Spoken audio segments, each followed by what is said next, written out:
इस वक्त जुड़ गए हैं। बहुत स्वागत है मेरे मेजर रजा आपका हमारे साथ जुड़ने के लिए।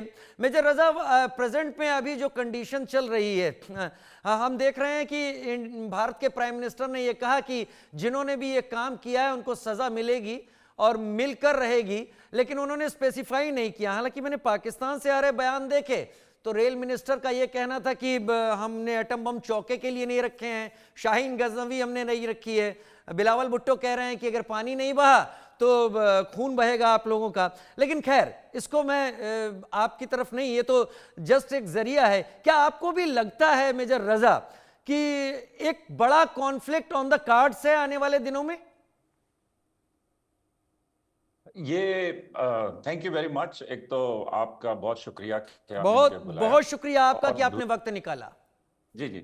और दूसरा कि मैं पहलगाम के वाक़ये के ऊपर सबसे पहले अफसोस का इजहार करना चाहता हूँ उन तमाम फैमिलीज से कि जिनके लव्ड वंस या जिनके करीबी जो है ज़ख्मी हुए या उसमें वो अपनी जान से गए। अफसोसनाक वाक़या है और मैं समझता हूँ कि इनोसेंट फैमिलीज को इस तरह विक्टिमाइज नहीं होना चाहिए। एग्जैक्टली। और साथ फिर आपका जो सवाल है उसके ऊपर मैं ये कहना चाहता हूं कि देखें, इस टाइम पे 22 अप्रैल को ये वाकया हुआ है। आज हम 7 दिन के बाद इसके ऊपर बात कर रहे हैं और इन 7 दिनों में बहुत कुछ हुआ है। इन 7 दिनों में आपके जो चीफ ऑफ आर्मी स्टाफ हैं, जनरल उपेंद्रा, उन्होंने कश्मीर का विजिट किया है। आपके जो होम मिनिस्टर हैं उन्होंने विजिट किया है। उसके बाद आपके जो प्राइम मिनिस्टर हैं उन्होंने अपनी स्टेटमेंट्स दी हैं।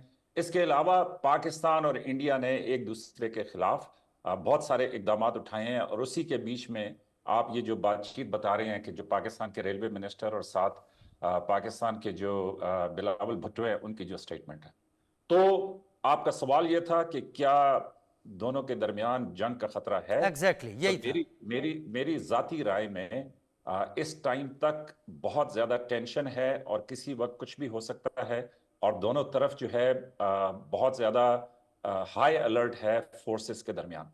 अब इसके ऊपर मीटिंग्स पाकिस्तान में हाईएस्ट लेवल पे हुई हैं और इसी तरह मीटिंग्स इंडिया में हाईएस्ट लेवल के ऊपर हुई हैं।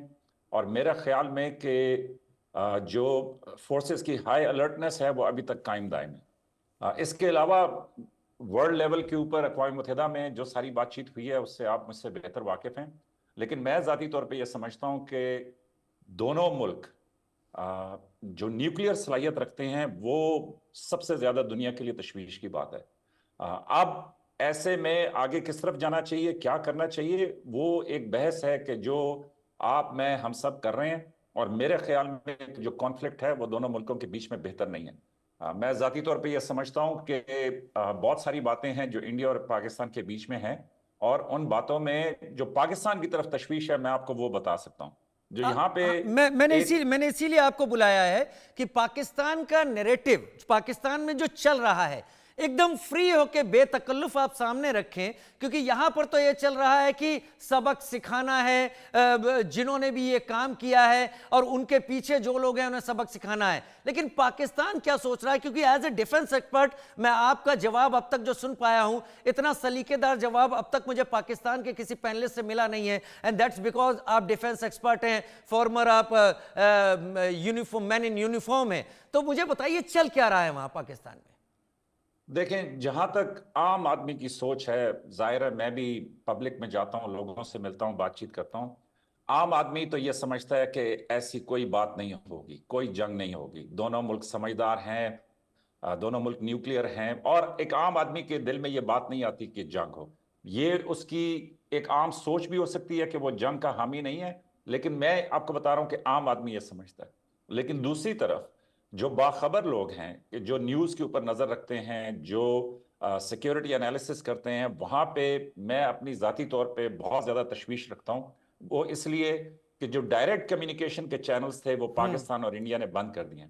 अच्छी बात यह है कि अभी भी एम्बेसी का स्टाफ पाकिस्तान में भी मौजूद है, इंडिया की एम्बेसी का स्टाफ, और अभी तक पाकिस्तान की एम्बेसी का स्टाफ भी इंडिया में मौजूद है। तो कम्युनिकेशन चैनल्स मौजूद हैं, लेकिन बहुत सारी बातें ऐसी हुई हैं कि जिसकी वजह से एकदम से सारी सिचुएशन बढ़ी है। लेकिन जो तशवीश है पाकिस्तान में, जो नैरेटिव जिसकी आप बात कर रहे हैं, वो ये है कि देखें, पहलगाम का आपका वाकया हुआ 22 अप्रैल को दिन 2 बजे के करीब और 20 मिनट्स या 30 मिनट्स में वहां पे जो भी मिलिटेंट्स थे ठीक या है। जिन लोगों ने वहां पे फायरिंग की वो वहां से चले गए। तो उसके बाद यकायक ये जो चले मीडिया की तो समझ आती है कि उन्होंने कहा कि जी ये पाकिस्तान हो सकता है, वो एक पास्ट हिस्ट्री है, बैगेज है हम दोनों मुल्कों के बीच में। लेकिन जो आपकी गवर्नमेंट से रिस्पांस आया वो बड़ी तेजी के साथ डेवलप हुआ, और उसमें फिर इंडस वाटर ट्रीटी जैसा बड़ा मुआहदा कि जिसने 2 वॉर सरवाइव किए उसको सस्पेंड ठीक करना, है। उसके ठीक है। बाद जो स्टॉप, तो वो तशवीश थी कि मैं इतनी जल्दी हाँ, पाकिस्तान इतनी पे जल्दी ये आपकी गवर्नमेंट ने चीजें कैसे कैसे डिसीजन। हुई, इतनी जल्दी ये कैसे चीजें हुई। आपका मैसेज बहुत क्लियर हमारी जितनी भी यहां पर ऑडियंस देख रही है उस तक पहुंचा है।